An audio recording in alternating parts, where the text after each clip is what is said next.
Champions ট্রফিতে নামার আগে একটি প্রস্তুতিমূলক ম্যাচ খেলবে বাংলাদেশ দল, যেখানে তাদের প্রতিপক্ষ পাকিস্তান শাহেন্স।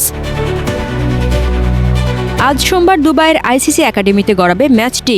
এই ম্যাচ দিয়ে বাংলাদেশের চ্যাম্পিয়ন্স ট্রফির বড় একটা পরীক্ষা হয়ে যাবে, কেননা বিপিএল এর কারণে অনেকটা সময় ওয়ানডে ফরম্যাটের বাইরে ছিল টাইগার ক্রিকেটাররা, ফলে যথেষ্ট ম্যাচ প্র্যাকটিস হয়নি।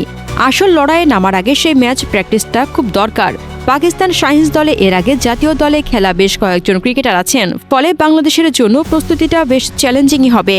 বাংলাদেশ দল আনুষ্ঠানিকভাবে চ্যাম্পিয়ন্স ট্রফি অভিযান শুরু করবে ২০ ফেব্রুয়ারি থেকে। প্রথম ম্যাচে প্রতিপক্ষ শক্তিশালী ভারত। এদিকে দলের বর্তমান অবস্থা নিয়ে বিসিবির প্রকাশিত এক ভিডিওতে পেসার তানজিম হাসান সাকিব বলেন, আমরা দুবাইয়ে পৌঁছে পরদিন বিশ্রাম নিয়েছি। আমাদের রিকভারি খুব ভালো হয়েছে।